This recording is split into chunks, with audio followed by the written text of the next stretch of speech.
दोस्तों, स्वागत है आप सबका एस स्टडी गोल्ड में। अगर आप बिहार दरोगा या बिहार पुलिस की तैयारी कर रहे हैं तो एक बार ज़रूर इस क्लास को देखें, क्योंकि इस क्लास के अंतर्गत हम प्रमुख लेखक और उनके प्रमुख रचना के बारे में जानेंगे, जो कि आप लोगों के एग्ज़ाम में बिहार दरोगा या बिहार पुलिस के एग्ज़ाम में अक्सर एक आध क्वेश्चन पूछे जाते हैं। ठीक है, तो चलिए हम लोग क्लास को स्टार्ट करते हैं। चलिए देखिए, अगर हम पाणिनि की बात करें, पाणिनि की, तो भाई पाणिनि अष्टाध्याय नामक पुस्तक की रचना किया, अष्टाध्याय नामक पुस्तक की। ठीक है, और ये जो पुस्तक है अष्टाध्याय, यह एक व्याकरण ग्रंथ है, व्याकरण ग्रंथ। ठीक है, उसके बाद अगर हम पंतजलि की बात करें, पंतजलि की, तो यह एक महाभाष्य नामक पुस्तक की रचना की है, महाभाष्य नामक पुस्तक की रचना। ठीक है, और ये जो महाभाष्य पुस्तक है, इससे हमें पुष्यमित्र शुंग के बारे में जानकारी मिलती है। पुष्यमित्र शुंग के बारे में क्या मिलती है भाई? जानकारी मिलती है। पुष्यमित्र शुंग के बारे में जानकारी मिलती है किस पुस्तक से? तो महाभाष्य नामक पुस्तक से। किसके द्वारा लिखा गया है? तो पंतजलि के द्वारा। ठीक है, इसको आप लोग ध्यान में रखिएगा। ठीक है, उसके बाद अगर हम कालिदास की बात करें, कालिदास की, तो ये मालविकाग्निमित्रम नामक पुस्तक की रचना की है, मालविकाग्नि पुस्तक नामक पुस्तक की रचना की है। ठीक है, उसके बाद इसका एक रचना है अभिज्ञान संकुतलम, अभिज्ञान संकुतलम। ठीक है, उसका भी रचना कालिदास ने ही किया है। ठीक है, इसको ध्यान में रखिएगा। अगर मालविकाग्निमित्रम की बात करें तो इससे हमें शुंग वंश के बारे में जानकारी मिलता है। शुंग वंश के बारे में, किस वंश के बारे में जानकारी मिलता है भाई? तो शुंग वंश के बारे में।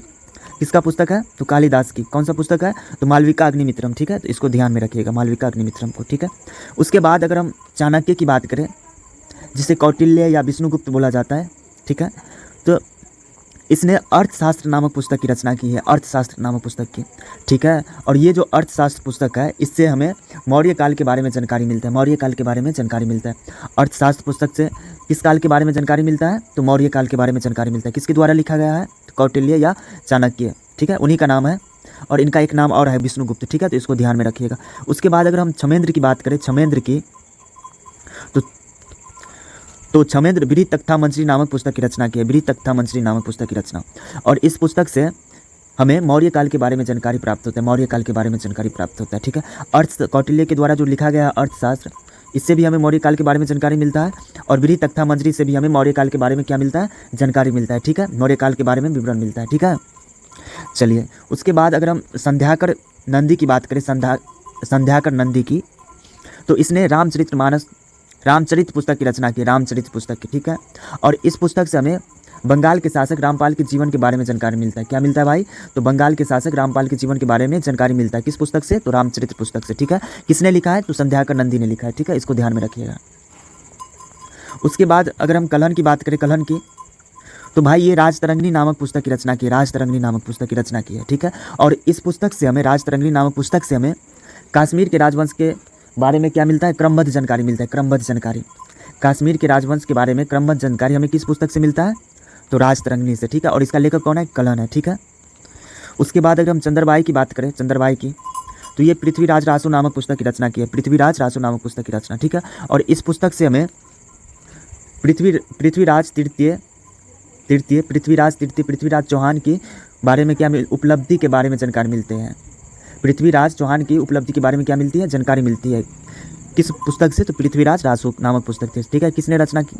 इस पुस्तक को किसने लिखा है? तो चंद्रबाई ने। ठीक है, इसको ध्यान में रखिएगा।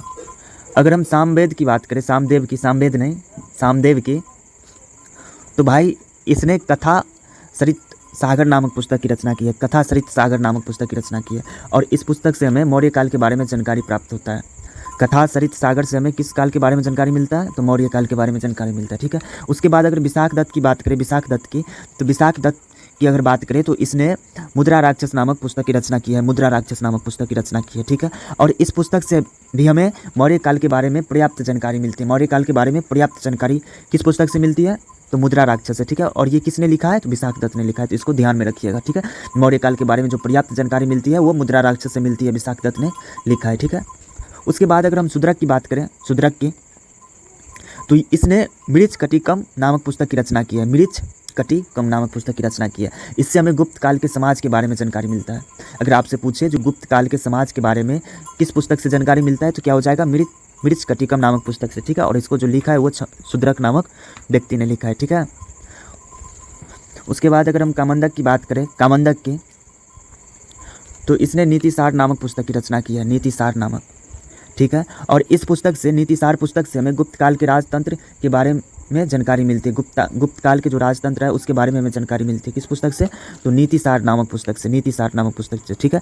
इसका जो लेखक है वो कामंदन है, ठीक है, कामंदक है, कामंदक। चलिए उसके बाद अगर हम बाणभट्ट की बात करें, बाणभट्ट की, तो इसने हर्षचरित्र नामक पुस्तक की रचना की है। हर्षचरित्र नामक पुस्तक की रचना की है किसने? बाणभट्ट, ठीक है, इसको ध्यान में रखिएगा। और ये जो पुस्तक है हर्षचरित्र, बाणभट्ट के द्वारा लिखा गया हर्षचरित्र, इससे हमें हर्षवर्धन की उपलब्धि के बारे में जानकारी मिलता है। अगर आपसे पूछे हर्षवर्धन की उपलब्धि की जानकारी हमें किस पुस्तक से मिलता है, तो क्या हो जाएगा? हर्षचरित्र नामक पुस्तक से, ठीक है। और इसका जो लेखक है वो कौन है? बाणभट्ट है, ठीक है। तो इसको भी ध्यान रख। तो चलिए क्लास को यहीं पे ख़त्म करते हैं, मिलते हैं अगले नेक्स्ट महत्वपूर्ण तथ्य के साथ, ठीक है। अभी तक वीडियो में जुड़े रहने के लिए आप सबको बहुत बहुत धन्यवाद।